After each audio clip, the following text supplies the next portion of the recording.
Thank you very much, dear Mr. President, ladies and gentlemen, esteemed guests, dear friends. It's my honor and pleasure to be here today and to welcome representatives of such a distinguished fora and to welcome all of you representing EUROSAI and OLECEFS here in Tbilisi. It's indeed a very important gathering for us, and it's not only a corporate event for the Georgian Audit Office, but it's very important for the entire system of Georgian financial accountability, because the system which we have established in Georgia is quite new, it's very recent. So this kind of international experience sharing, this kind of sharing the best practices, this kind of establishing the personal relations and communication is indeed very important for us. When I said that we recently established the modern system of financial audit, of course, formally we had this system throughout all years of our recent independence since 1992. But what I mean under recent establishing is the modernization and reforming of the structure, which started a few years ago.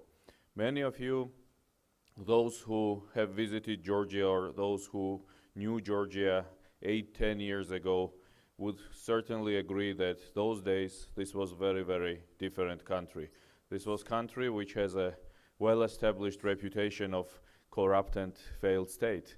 And that means that this reputation does not appear itself. And whenever you have widespread corruption in the country, of course the system of financial auditing is part of that corruption as well. There may be no exception from that rule. And unfortunately, Georgia did not have its... If one asks me why Georgia was considered a failed state 10 years ago, my response would be that's mostly corruption, because it was corruption which made those days impossible provision of any basic services on the side of government to people, to public. It was corruption because of which country was in the darkness, and we had those days, we had electricity here in the capital city only 2 hours a day, and we had regions months and months totally under blackout without electricity. It's not that we did not have electricity, we did have, but the problem was that this electricity was sold out to neighboring countries without being provided to local population and Georgians. So if one asks me what was the biggest problem of Georgia 10 years ago, I would say corruption. That's why in 2003, after Rose Revolution, the main target to tackle down was corruption, because it was clearly understood that unless we tackle down corruption, unless we normalize the system, unless we create a clear political and administrative system in this country, nothing will work and no further reforms can be proceeded. So that's when basically the system of financial auditing started reforms in Georgia. That was beginning of 2004. And of course it took some time and it took some years before we moved to the system which we have today. And those old days, this structure was called Georgian Chamber of Control. And it's not just a verbal or seldom expression, Chamber of Control, because it was indeed a control. And it was very much Soviet-style structure with the main objective to check and punish. And we decided to move to the new system, which is so familiar to all of you, because it's not about checking and punishing, but it's about preventing and working to prevent and to audit. It's not about control, it's not about punishment. This is what we had. And we decided to move to the absolutely new structure, which would be modern, which would be in line with European and world experience, and which would give Georgian public adequate trust and confidence that public resources in this country are well kept and well monitored. So this was objective when we started reforms. We had to adopt absolutely new legislation in Parliament, and we did it in 2008 when we adopted the new framework legislation, the new law on Georgian public audit and audit office, and very intense reforms started. I'm very happy to say that in the last 4 years this structure established very good cooperation with number of audit offices around the world, and I myself was participating in that. I myself had a pleasure of meeting many chairperson or presidents of different audit offices visiting Tbilisi, signing cooperation declarations or treaties with our audit office. So that went quite well. And I think the fact that now we have different kind of office which is focused on prevention, which is focused on audit instead of controlling and punishing, is part of the broader reform which as I described, took place in this country.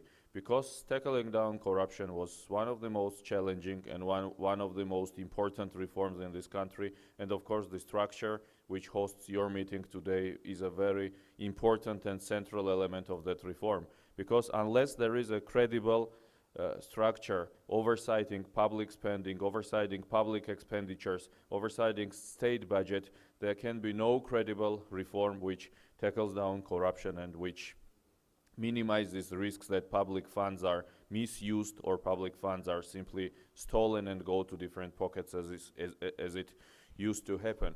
So this was the objective. I cannot say how far and how successful we were in establishing the modern structure, because I would be subjective in that, because as I said, I was involved from the very beginning in these reforms, because clearly Parliament has a very important role.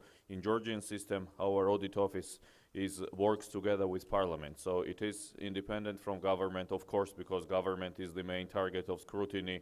So chairman of the office is nominated by chairman of the Parliament and is approved by Parliament by plenary session, and the audit office is accountable solely to Parliament, not to President, not to government, but to us. So we feel that this is parliamentary structure which helps us to oversight and scrutiny the government on the regular basis. So because of that, of course, that's the good side of the story, but because of that, as I said, I'm a little bit subjective because I was involved from the very first days in the reform of this office, so I cannot say how successful we were in reforming the structure.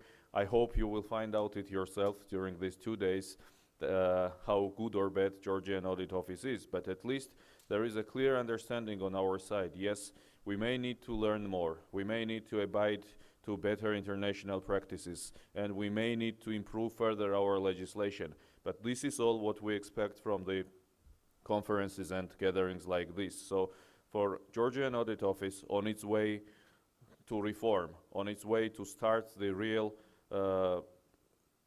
qualitative assessment of spendings, and we moved, by the way, we never had things like performance audit in the country. Now we have it, we moved to it, because what we had was only just counting figures and punishing people because of figures. Now Audit Office moved to substantively different functions, which is performance audit and all the related activities. So we need experience in that, and there is this clear understanding, both I believe in the leadership of Audit Office and clearly in the political leadership of Parliament, that more professional our office is, the more it sticks to the best international practices, the more engaged it is in international cooperation, the better, because this is the best way to learn and this is the best way to implement the good international practices in practice.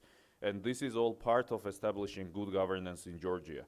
And this is something of which we are very proud. I started from the fact that 10 years ago Georgia was corrupt and failed country where government was not able to deliver anything to population. Government was not able to deliver basic goods. It was not able to deliver law. It was not able to deliver justice. It was not able to deliver basic things which people needed. And today we are very proud that we moved to absolutely different government. And despite a lot of difficulties, despite hardships, despite the fact that our per capita GDP is still very low because we started from absolute misery 8 years ago, today we all in the government are very proud that Georgia is a very different country which develops very dynamically, where government is efficient, where government delivers all the basic things to population and country improves on a daily basis. You will see that Tbilisi, and it's not only Tbilisi, it's all around Georgia, it's like one big construction yard. It's not because we suddenly discovered gas or oil in this country. I mean, we still have the same kind of resources which we had 10 years ago. But the big difference is that 10 years ago, the incomes from these resources was part of corruption. Today, the difference is that income from all these resources goes to budget and is spent for public needs.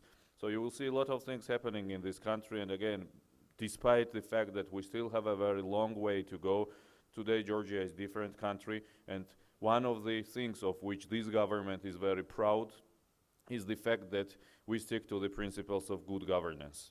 And this is part of our identity. And this is part how we approach the upcoming parliamentary elections, because if one asks me what is the biggest thing which this government brought to people, I would not say buildings, I would not say reformed police, I would not say reformed healthcare, I would say good governance, because all this is part of the good governance. So this is part of our political identity. This is something most important for this government, and of course having a good system, reliable, credible, professional system of financial audit and public resource monitoring is part of the good, is essential part of the good governance. So for us it is very important that our audit office develops, it is more professional, it is more credible, and it is part of the international community and international standards. So from that viewpoint, let me finish from where I started. It's not a corporate event. It's not an event organized by and for the Georgian Audit Office, but it is something which is very important for the country. It is something which is very important for the government in general. So from that viewpoint, let me again welcome all of you in this country. Let me wish you fruitful and pleasant stay in Georgia. And let me also say that besides financial rules and besides audit office, we have a lot of pleasant, good, and maybe even better things in Georgia. So I wish that you stay here not only for this academic or debate purposes, but I wish you also to enjoy this country with its deep-rooted historic authenticity, with its identity, you know, with its interesting tradition, with its authentic and unique cuisine, with wine of which we are all very proud Georgians, and I mean, it's part of our national identity as well. So there are a lot of things to enjoy besides rules and besides state budget in this country. So I wish that you enjoy both. You enjoy your discussion here, and you enjoy continuation of your discussion after the meetings, because there is one thing which I frequently say to our guests, you know, starting from 2006, when Russian Federation imposed an embargo on Georgian wines, when we lost what was 89% of our market in 2006 after Russian embargo, because that was 89% of Georgian wine sold in Russia.